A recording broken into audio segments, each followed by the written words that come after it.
Assalamualaikum warahmatullahi wabarakatuh. Kami dari kelompok 3 dalam kesempatan kali ini kami akan melaksanakan wawancara di sekolah SKH 01 Kota Serang. Sebelum kita melaksanakan wawancara, yuk kita kenalan dulu dengan anggota dari kelompok 3.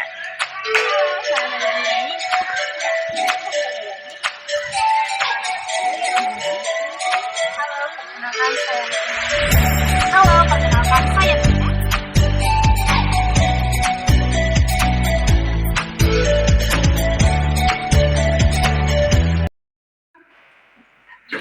Sebelumnya Ibu makasih banget gitu ya, Ibu udah meluangkan waktu buat mau wawancara gitu dengan kami. Sebelumnya Ibu ini guru kelas berapa? Saya kebetulan guru kelas 1 AS Autis. Baik. Jadi langsung aja, itu pertanyaannya, bagaimana strategi Ibu gitu ya saat mengajar supaya anak-anak kebutuhan khusus ini dia ini bisa mengikuti pembelajaran itu, terus suka sama pembelajaran kegiatan pembelajaran. Gimana tanggapannya Bu? Terima kasih pertanyaannya. Untuk strategi sendiri, karena di kelas khususnya di kelas saya sendiri, karena memang anaknya kebutuhan khususnya autis. Karena autis itu hambatannya di interaksi dan komunikasi, jadi memang sebetulnya anaknya agak sulit gitu ya. Rata-rata di kelas saya itu anaknya belum bisa berkomunikasi, belum bisa bicara. Jadi bahkan ada yang di kelas tuh masih muter-muter, masih tidak bisa diam. Jadi kalau misalkan strategi pembelajaran sendiri, bagaimana anak bisa senang di kelas, nyaman dulu. Apa yang dia suka. Biasanya saya menanyakan dulu sebelum masuk pembelajaran dengan orang tuanya, briefing apa yang dia suka. Jadi kalau misalkan anak berkebutuhan khususnya, tanya dulu apa yang bikin mood dia bagus. Salah satunya dengan apa yang dia suka gitu. Misalkan anaknya suka makanan, jadi makan tertentu, misalkan makannya ciki misalkan. Jadi disuruh dulu orang tuanya bawa sebelum masuk kelas tuh bawa ciki, bawa makanan yang dia suka atau mainan yang dia suka. Jadi biar dianya nyaman dulu di kelas.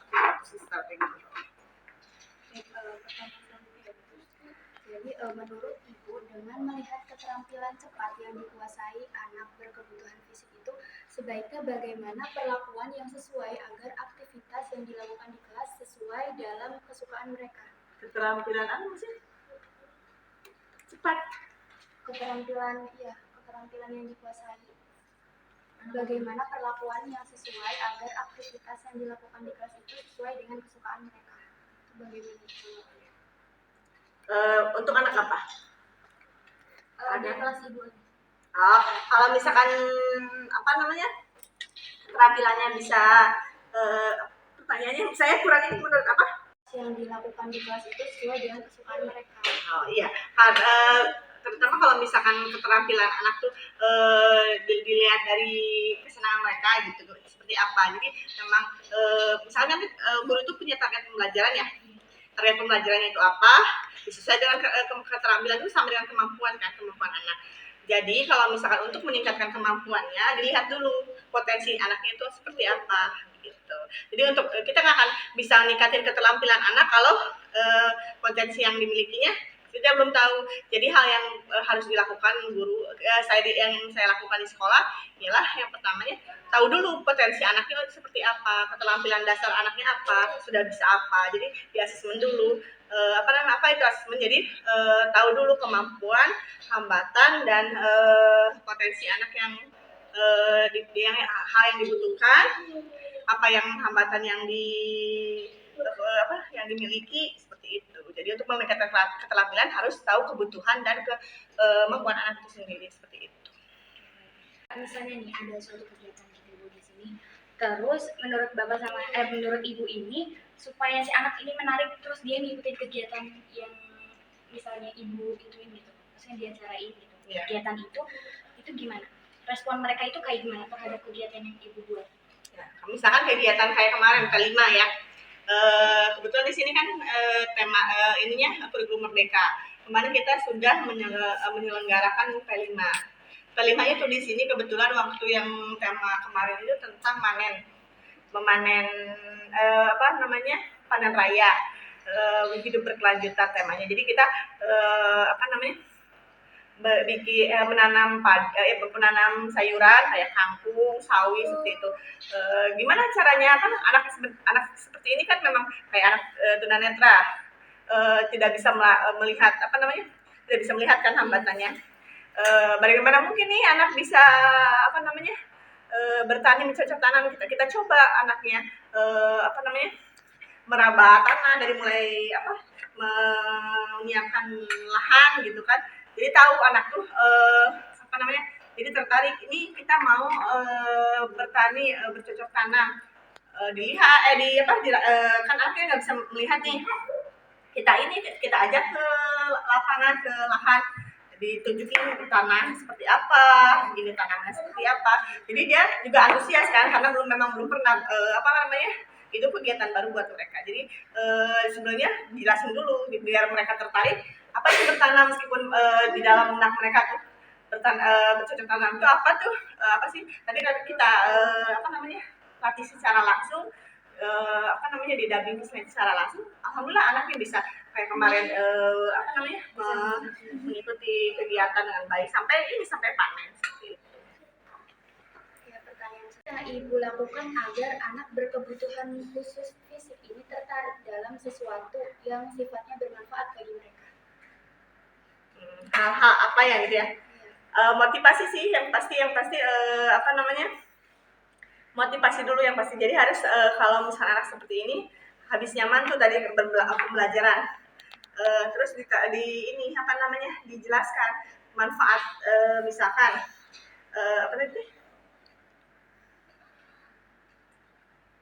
kegiatan apa?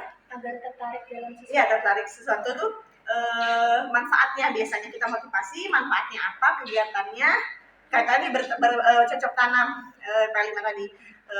Kita jelasin kalau biar anak tuh senang tuh, ini manfaatnya nanti bisa ini loh, bisa dibuat kalau kita sudah panen bisa bisa dimakan hasilnya seperti itu. Kan tadi kan katanya ada P5 itu. Iya. P5 itu.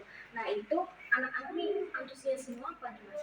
Mengikuti kegiatan ini? Alhamdulillah sih sudah 2 kali kita P5 kegiatan tema 2 kali, anak-anak cukup antusias. Yang pertama itu kita sampai ke Banten, ini keberagaman Indonesia, kita pakai baju adat, pawai segala hal, banyak, bahkan ada lomba-lomba busana tradisional, anak antusias ngikutin. Jadi memang karena tapi di SKH itu kalau misalkan mindset orang tuanya, jadi mindset orang tuanya kalau misalkan nggak belajar, kan kayak gitu belajar di luar ya biasanya, kayak bercocok tanam, terus di luar kayak kemarin di musim Banten itu biasanya orang tuanya yang nggak sekolah, maksudnya nggak, karena mindset mereka tuh di sini masih menganut kalau misalkan belajar itu di kelas tok gitu. Kebanyakan orang tuanya berpikir seperti itu. Jadi kalau misalkan ini banyaknya nggak sekolah, kalau misalkan nggak kita ingetin, mah udah kalau itu mah nggak belajar di kelas, udah mending nggak sekolah aja, kayak gitu biasanya. Terus selanjutnya itu bagaimana cara ibu gitu ya? Bagaimana cara ibu melakukan untuk menarik perhatian siswa dalam pembelajaran khusus pada saat pembelajaran dimulai, supaya mereka ini bisa tertarik. Biasanya kalau di kelasnya sih saya suka setelin YouTube yang mereka suka. Ada yang misalkan kan kelas 1 kayak saya kelas 1 ya, enggak ini aja ipin biasanya. Kalau misalkan untuk seluruh siswa di sini biasanya kan kita ada pembiasaan setiap hari Senin sampai Jumat. Jadi memang untuk menarik semangat, motivasi anak-anak supaya semangat pagi-paginya ya itu dengan kegiatan pembiasaan. Kalau di kelas sendiri ya gitu, kalau misalkan nggak ditanya kegiatan kemarin sama mama apa gitu, terus ditanya kesukaannya. Kalau misalkan anak ini kuncinya, kalau anak berkebutuhan itu kuncinya mood dulu aja, dia hatinya bahagia dulu, terus tenang dulu, tertib dulu. Cuma kan kalau kita misalkan anak baru nggak mau masuk kelas, itu sering terjadi kalau anak di SLB tuh di SKH tuh, jadi kalau misalkan masuk kelas tuh susah. Jadi ada yang mogok ada yang nggak mau ditinggal mamahnya, ada yang tiba-tiba nggak mau masuk kelas. Jadi harus moodnya harus dibagusin dulu gitu. Oke, pertanyaan selanjutnya, cara apa yang Ibu lakukan untuk menarik perhatian siswa agar dapat menyukai pembelajaran? Jadi salah satunya tadi itu, jadi apa namanya, memperlihatkan hal yang dia suka. Jadi jangan dulu langsung kita belajar misalkan materi sekarang bahasa Indonesia langsung kita belajar, enggak. Jadi apa namanya, persepsinya dengan hal yang dia suka. Terus misalkan apa namanya, main dulu, bukan main dulu, jadi ada biasanya saya punya alat-alat terapi gitu ya yang dia suka. Jadi kayak kan kalau alat-alat terapi kayak gitu, stimulasi okupasi gitu kan, mainan tapi ada unsur-unsur belajarnya seperti itu. Jadi mereka beriakan ya, mereka main 5 menit atau 10 menit baru masuk ke pembelajaran.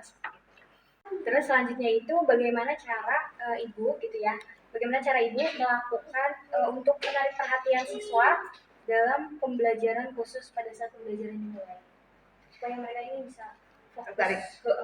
Biasanya kalau di kelasnya sih saya suka ini setelin YouTube yang mereka suka. Ada yang misalkan kan kelas kebetulan kayak saya kelas 1 ya, enggak ini aja, Ipin biasanya. Kalau misalkan untuk seluruh siswa di sini biasanya kan kita ada pembiasaan setiap hari Senin sampai Jumat. Jadi memang untuk menarik semangat, menarik motivasi anak-anak supaya semangat pagi-paginya ya itu dengan kegiatan pembiasaan. Kalau di kelas sendiri ya gitu, kalau misalkan nggak ditanya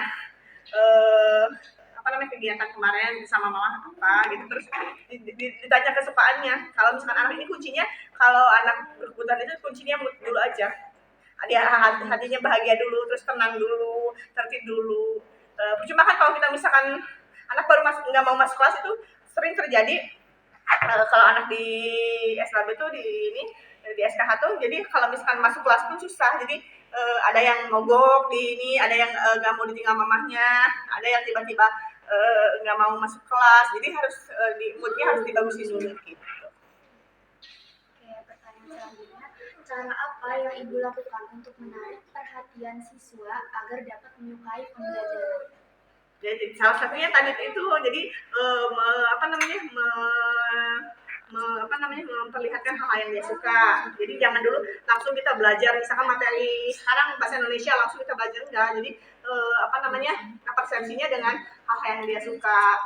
Terus misalkan apa namanya, main dulu, bukan main dulu, jadi ada biasanya saya punya alat-alat terapi gitu ya yang dia suka. Jadi kayak kan kalau alat-alat terapi kayak gitu, stimulasi okupasi gitu kan, mainan tapi ada unsur-unsur belajarnya seperti itu. Jadi mereka beriakan ya, mereka main 5 menit atau 10 menit baru masuk ke pembelajaran. Selanjutnya itu gimana cara Ibu gitu ya buat ningkatin pengetahuan si anak ini gitu di dalam kelas itu, terus sama hambatan dan bagi mereka itu kayak gimana? Kalau biasanya kan kalau misalnya meningkatkan pengetahuan itu tergantung dulu ya. Misalkan kalau di sini kan emang SAP ya, jadi yang pasti di apa namanya, untuk kelas kecil sendiri yang pasti kegiatan bina diri. Kegiatan bina diri yang paling penting, baru akademiknya. Jadi memang kita yang pasti yang hal-hal kayak apalagi untuk anak tunagrahita, kita nggak akan bisa langsung meningkatkan akademik atau akademiknya. Kita apa namanya, biasanya yang di ininya, yang di utamakannya bina diri seperti itu.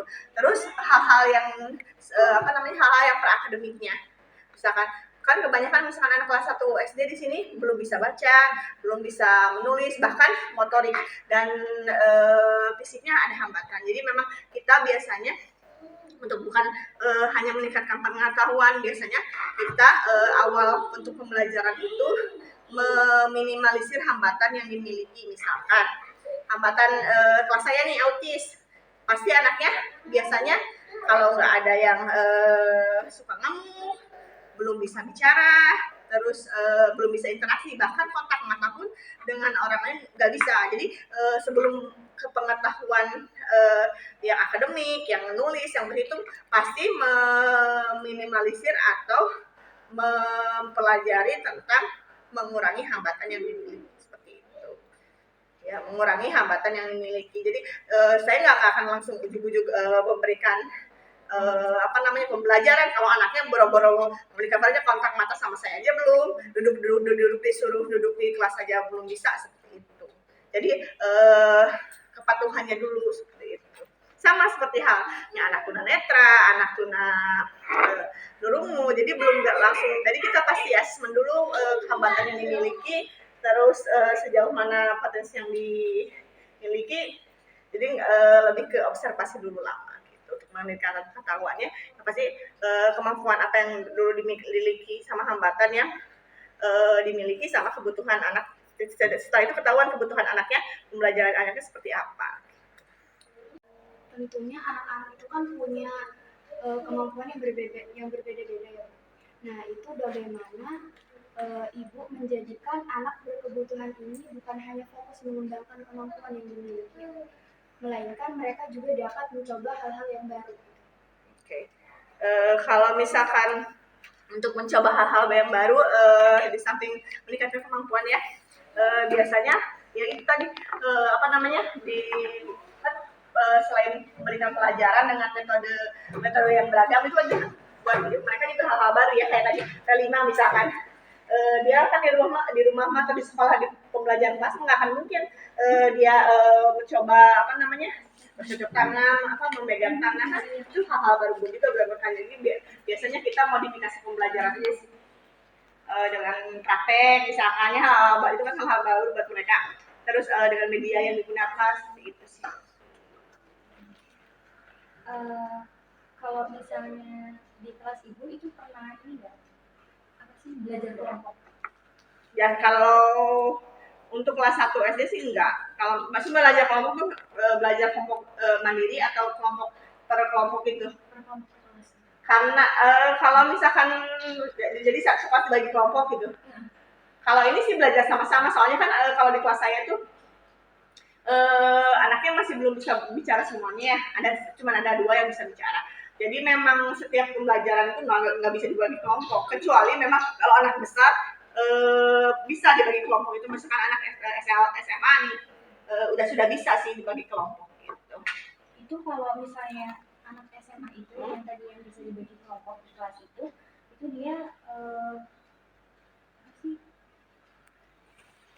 biasanya diarahkan sih, nggak tetap bisa, sekalipun kan misalkan kalau anak tunanetra, anak tunarungu memang IQ-nya sama seperti, ada yang sama seperti anak reguler gitu.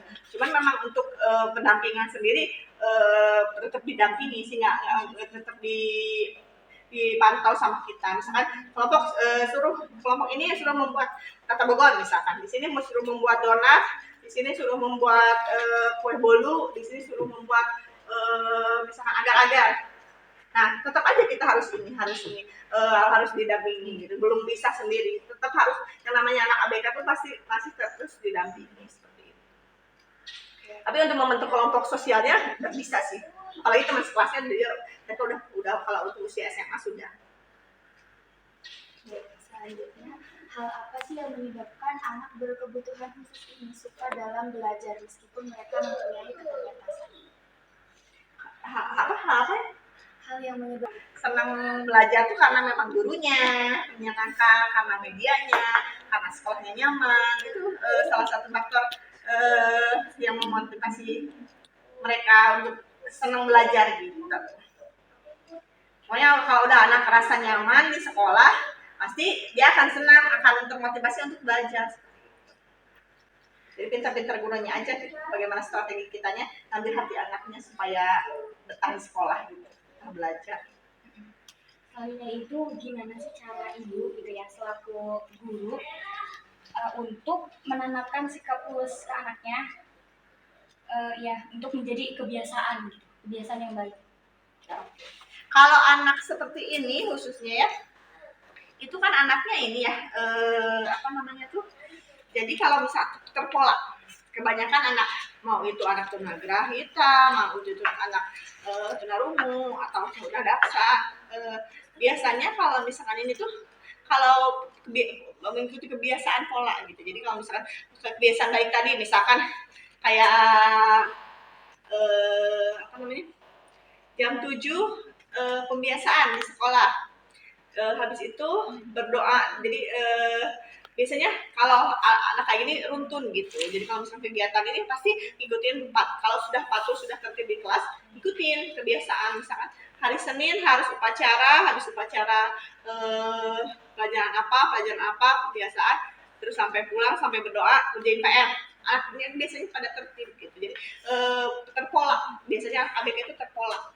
Bahkan kalau misalkan ada kegiatan ujung-ujung misalkan hari Senin nih, tiba-tiba nggak upacara, ada beberapa anak yang ngamuk gitu karena sudah terpola kebiasaannya itu gitu. Selanjutnya, bagaimana cara ibu menanamkan jiwa berani melakukan perubahan untuk perbaikan kepada anak berkebutuhan ini, misalnya ibu memberikan semangat atau apa? Kalau semangat sudah pasti sih biasanya ya gitu, dengan diceritain biasanya kan kalau gitu, kalau anak seperti ini senang dengan sosok ya, maksudnya sosok dia kalau sudah senang sama orang, terus kagum sama orang, ya kita motivasi aja. Misalkan dia senangnya sama siapa nih, kita ceritain aja. Misalkan senangnya sama ada yang senang misalkan sama tokoh siapa, misalkan tokoh siapa, ya kita ceritain aja, ini sudah sukses nih, misalkan youtuber ya, karena sekarang anak-anak youtuber misalkan ke anak ini tuh misalkan penarung ini tuh youtuber sukses, kamu kalau mau jadi seperti ini kamu harus belajar. Jadi memang senang ke sosok gitu. Jadi kita motivasi aja supaya jadi kaya, supaya jadi terkenal, harus seperti apa gitu. Jadi menumbuhkan semangat mereka untuk belajar. Selanjutnya itu misalnya nih, ketika anak ujian khusus ini, dia ini kayak ngelakuin kesalahan, tapi dia sendiri mengakui kesalahan dia yang telah diperbuat tanpa adanya menyalahkan orang lain. Apresiasi apa yang ibu berikan? Biasanya saya kasih reward sih. Kalau misalkan, kalau anak yang seperti itu sudah mengakui kesalahan, udah di atas usia SMA, udah tingkat emosinya udah bagus seperti itu biasanya. Tapi kalau misalkan anak yang kecil-kecil, memang terkadang mereka mengakui tapi dengan cara mereka sendiri. Misalkan udah pukul temannya nih, terus temannya nangis, kenapa misalkan temannya nangis, saya pukul bu misalkan, berarti udah bilang kan, berarti ya oke, good. Paling saya kenapa, ditanya dulu kenapa kan, alasannya pukul kenapa, paling dikasih tahu tidak, jadi kamu yang pukul, oke. Terima kasih ya sudah kasih tahu ibu kalau misalkan sudah pukul ini, tapi jangan kalau pukul jadi dikasih tahu itu baik tidak, kenapa, tapi tanya dulu alasannya kenapa, terus kejadiannya seperti apa. Kalau misalkan dia yang salah, dia harus minta maaf. Tapi kalau misalkan sama-sama misalkan ini, ya kita luruskan saja gitu. Jadi dikasih tahu dulu. Jadi sebelum misalkan dia yang melakukan kesalahan, pasti dia punya alasan karena melakukan kesalahan itu. Baru kesalahan itu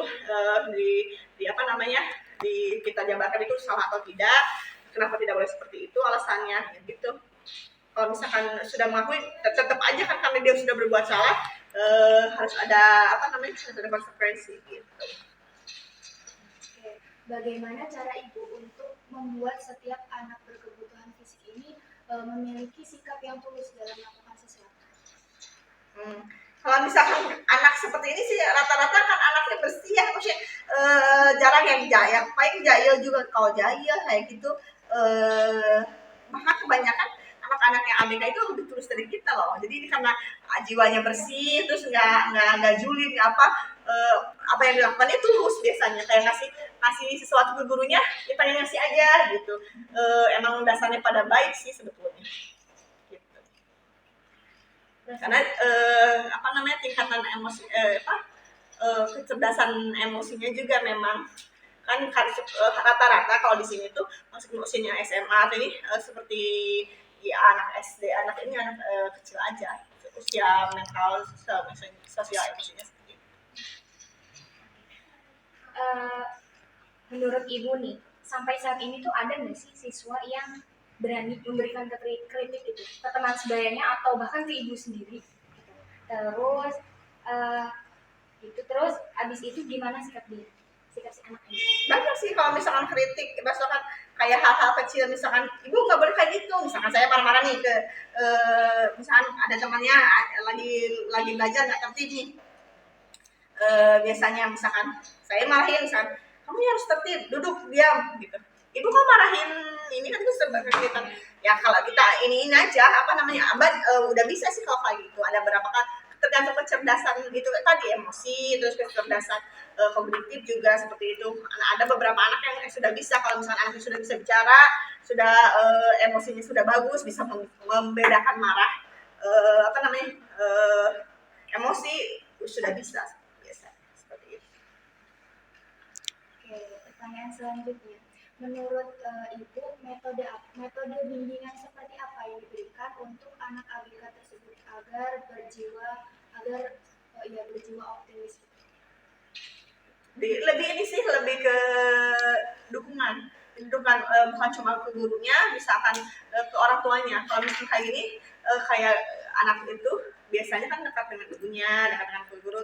Yang motivasi kita ini aja melakukan pendekatan aja seperti itu. Kalau untuk motivasi ini cerita-cerita orang sukses, kenapa bahasa bisa misalkan ceritain kita sendiri, bahasa bisa ngajar loh di sini gitu misalkan.